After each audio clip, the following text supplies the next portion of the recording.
खाना खाने जाने दो। अरे अभी कहाँ, लास्ट में जाएंगे, दोनों दोनों खाना खाएंगे, बीच में नहीं, बीच में नहीं, खाना नहीं। अरे खाने से याद आया, तुमने एक चीज नोट करी है कि अपनी जो मम्मी होती है वो सुबह से लेकर शाम तक पूछती रहती है कि सब्जी क्या बनाओ, सब्जी क्या बनाओ, सब्जी।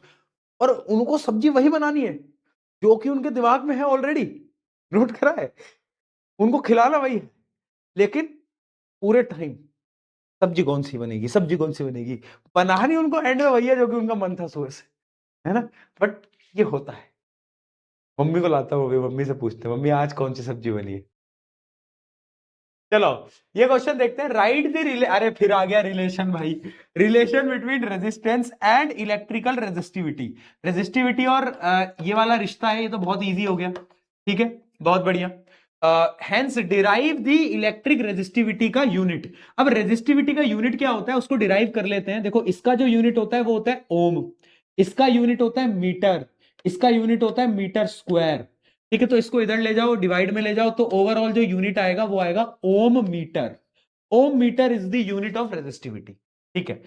The resistance of the metal wire of length 3 metre is 60 ohm if the cross sectional area is 4 into 10 raised to power minus 7 calculate the electrical resistivity। अब ये बहुत इजी क्वेश्चन है भाई, ये वाले फॉर्मूले से सॉल्व करना है, ये बहुत बेसिक सवाल आ गया है, इसको तुम खुद कर लेना क्योंकि इसमें कुछ करने का है नहीं। ये 60 वैल्यू डाली, ये हमें निकालना है, लेंथ हमें गिवन है और एरिया भी हमें गिवन है। अब मुझे नहीं लगता कि मुझे इसकी कैलकुलेशन करानी चाहिए, तुम्हें बस इसको निकालना है, तो ये तुम निकाल लेना। अगला देखते हैं, state how the electrical resistivity would be affected if wire is stretch to the length is doubled. अगर मैं वायर को खींच के लेंथ डबल कर दूं तो रेजिस्टिविटी में क्या इंपैक्ट आएगा। रेजिस्टिविटी मटेरियल की प्रॉपर्टी है, अंदर की बात है, अंदर की। अरे भैया बाहर के बदलाव से बदलता नहीं है, रेजिस्टिविटी सेम रहेगी। लेकिन क्या रेजिस्टेंस में चेंज आएगा, बिल्कुल आएगा। कितना आएगा, देख अगर इमेजिन कर तू किसी चीज को स्ट्रेच करेगा और अगर उसकी लेंथ को डबल कर देगा, तो जब किसी चीज को हम स्ट्रेच करते हैं ना तो उसका जो एरिया होता है ना वो कम हो जाता है। तो अगर लेंथ डबल होगी, लेंथ जो होगी वो डबल होगी, तो जो एरिया आएगा वो एरिया आधा हो जाएगा ऑटोमेटिकली।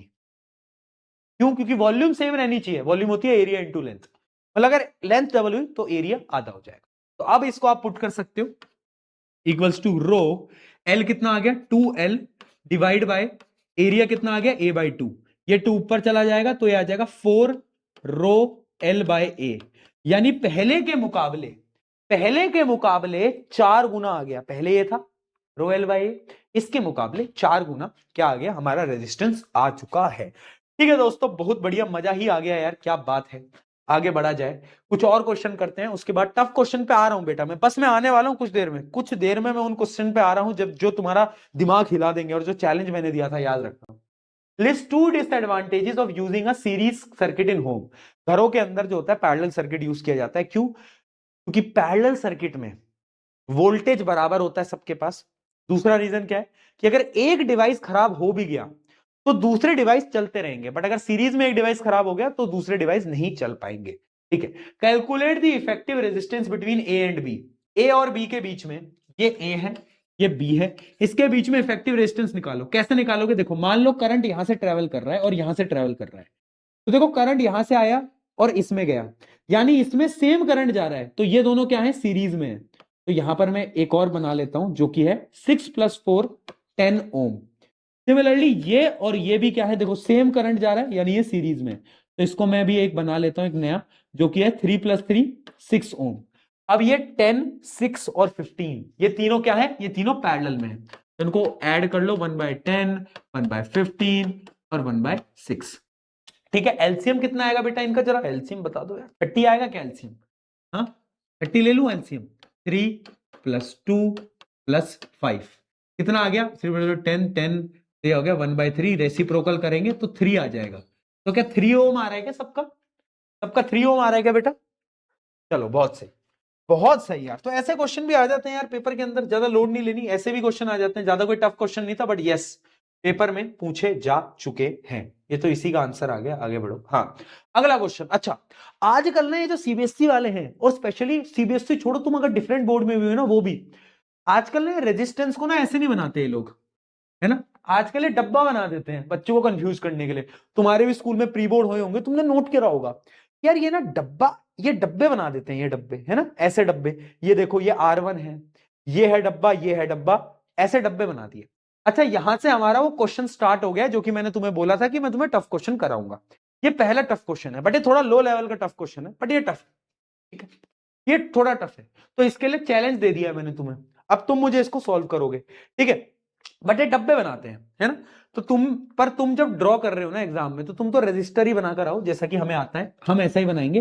बट ऐसे स्कूल के अंदर, मतलब बोर्ड एग्जाम के अंदर ये डब्बे बना लेते हैं, है ना। बड़ी मुश्किल है, एक तो ये डब्बा बनाओ, फिर इनको मिटाओ।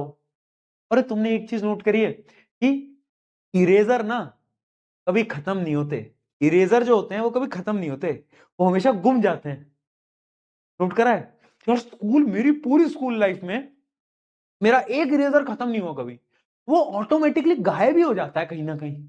इरेजर हर बार गायब है, तुम्हारे साथ भी हुआ है कैसा, हर बार गायब हुआ है यार इरेजर, ठीक है। तो अब ये इसमें भी निकालना क्या है, पूरा का पूरा सर्किट दे रखा है। पहले ये पूछ रहा है potential difference across R2। R2 क्या है, ये R1 है, ये R2 है। R2 के अक्रॉस पोटेंशियल डिफरेंस कितना होगा, पहले ये बताओ, पहले ये बताओ, जल्दी जल्दी। एक बच्चा लिख रहा है पेंसिल भी है ना। ये चीजें पता नहीं खत्म ही नहीं होती यार, ये गुम जाती है ऑटोमेटिकली, समझ नहीं आई कभी, ठीक है। तो अब देखो ये हम कैसे निकालेंगे। अब यहां पे रेजिस्टेंस भी नहीं गिवन, तो वोल्टेज में कैसे निकालूं, वोल्टेज में बेटा कैसे निकालूं, सोचने वाली बात है, सोचने वाली बात है। देखो यहां पर तो मुझे गिवन है कि यहां पर करंट है 1.5, और मुझे ये भी गिवन है रेजिस्टेंस 4 है। तो क्या मैं बोल सकता हूं कि अगर मुझे यहां पर पोटेंशियल डिफरेंस निकालना है तो वो होगा IR। आई क्या है 1.5, आर क्या है 4, मल्टीप्लाई करोगे तो ये आ गया 6 वोल्ट, 6 वोल्ट। अब मुझे एक बात बताओ, ये और ये आपस में पैरेलल है ना। पैरेलल की खूबी क्या थी, पैरेलल की खूबी भैया वोल्टेज सेम। तो अगर इसमें 6 वोल्ट है तो इसके पास भी तो भैया 6 वोल्ट होगा कि नहीं भिड़ू, बिल्कुल होगा, बहुत बढ़िया, पहली चीज समझ गए। अगला, the value of the resistance R2। अब इसके रेजिस्टेंस की वैल्यू कैसे बताओगे तुम, पता है मैं बताऊं कैसे बताओगे। देखो यहां से 2 एम्पियर का करंट आ रहा था, है ना, गिवन है।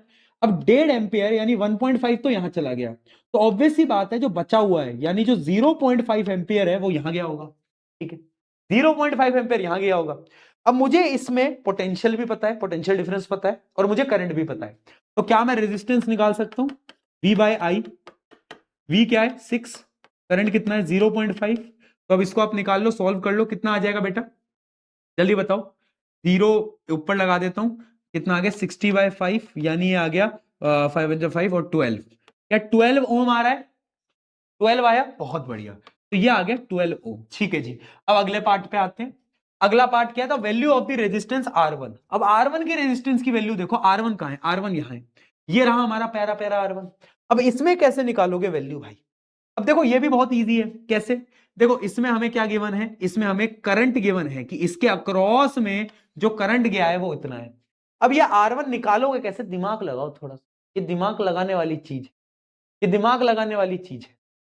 सोचो सोचो सोचो सोचो सोचो, क्या, देखो ओवरऑल जो बैटरी का पोटेंशियल है वो है 12 वोल्ट, ठीक है। ये वाला जो पूरा सर्किट है ओवरऑल, ये कितना वोल्टेज ले रहा है, ये ले रहा है 6 वोल्ट, ये पूरा 6 वोल्ट ले रहा है। अच्छा ये कितना वोल्ट